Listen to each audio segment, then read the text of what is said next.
You guys, you know what I just noticed? I think I might have a lazy eye. Hey you guys, welcome back to Agape Living. It's your girl Shadjua, and today, if you are joining me on this video, I want to say welcome. If this is your first time clicking on this channel, go ahead and do yourself a favor and hit that subscribe button so that you can join the Agape family, because we love to do life with you. But if you are returning, hey friend, hey brother, hey sister, I am so happy to see you here with me. But y'all already know the drill. Before we get into the video, I'm gonna need you to say this with me. Say, Satan, I'm here, I'm lit, and there's nothing you can do about it. Period. You are the only one. Whoa, whoa, whoa, whoa, whoa, whoa.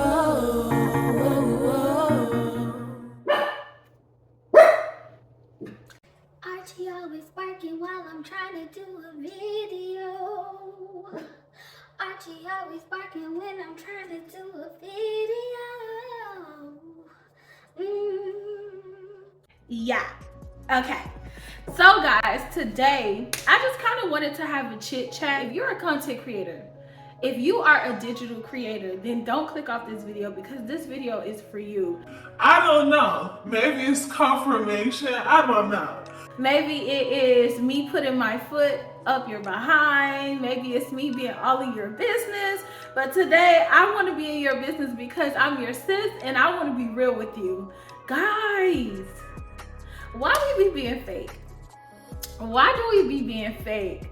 Why is it that we feel like we have to change the authentic parts of ourselves to fit in the bubble of social media influencing, of digital creator influencing, YouTube, and etc.?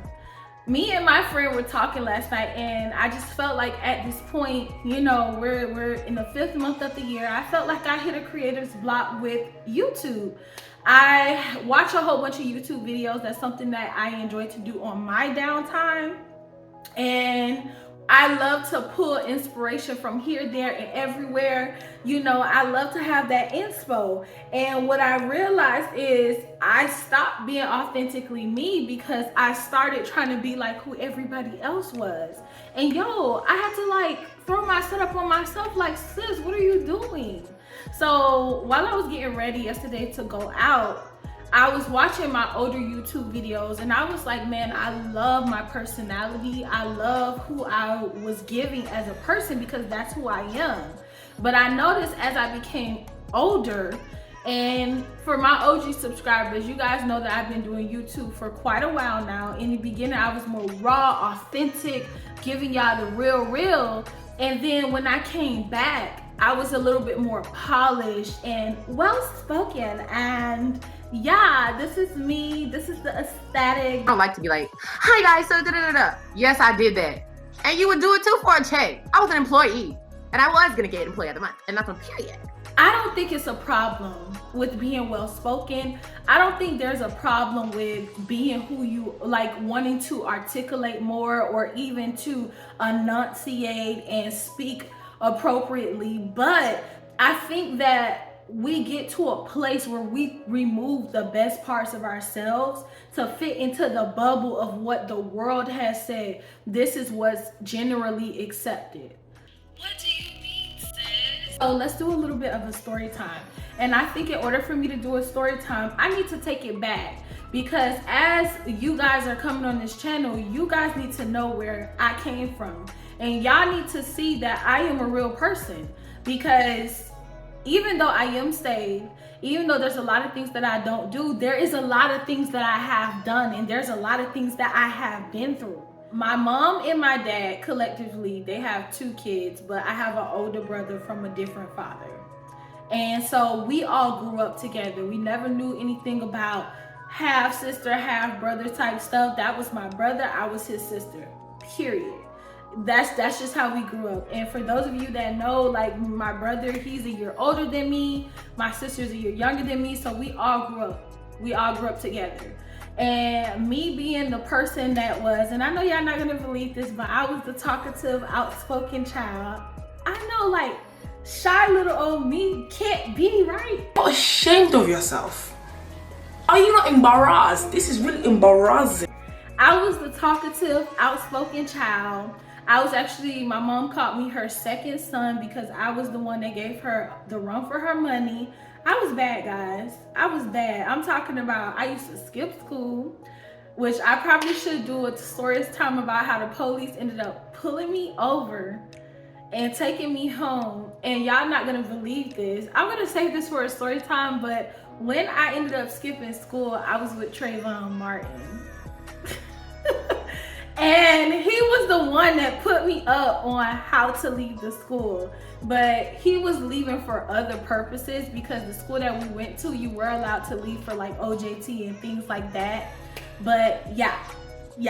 So that's another story for another time. But I used to skip school. I was the child that used to sneak the guys in the house. I think my mom thought that, this girl was gonna be on like Teenage Pregnancy or something, like whatever that show was called, 16 and Pregnant, because I'm you, you're me, like sis, I was bad, like I was a little bit difficult. And so even growing up, I ended up giving my life to God right out of high school a year later. Praise the Lord. He had to snatch me up because God, I don't even know if I would have made it if he didn't do it at that time. But I ended up giving my life to God when I was 19, but the change didn't start immediately there. It's like, I repented, I turned away from my path and I started heading God's way. But boy, oh boy, did your girl try to go back a few times, even to the point where I literally almost died from drinking one night. The people that I was with took my body and threw it on the street. So I'm just saying all of that to say, like, I was difficult. And so, of course, coming from the background and the lifestyle that I came from, immediately when I gave my life to God, I felt shameful. Like, I met a lot of people that were in the church that were not struggling with the things that I was struggling with. People that were not struggling with wanting to have sex, people that didn't have boyfriends, people that quote unquote was just on fire for God. And I say quote unquote because as you get more mature in the faith, you realize that it's better to allow the fruit to speak more than the language or the words of what someone else is saying, because people will say one thing and then pop out and be pregnant within the next year or two with still no husband, still in the same predicament. So that's why I say quote unquote. But I felt like I didn't have a lot of people that I could relate to, which made it really difficult for me to want to be who I was, just the authentic, true and raw version of Shedua. And so as I got more into the faith, I did begin to adopt this verbiage and this posture and some type of, how can I say it? I began to adopt a specific ideology and arena and just carry myself in a way that presented myself like I was perfect.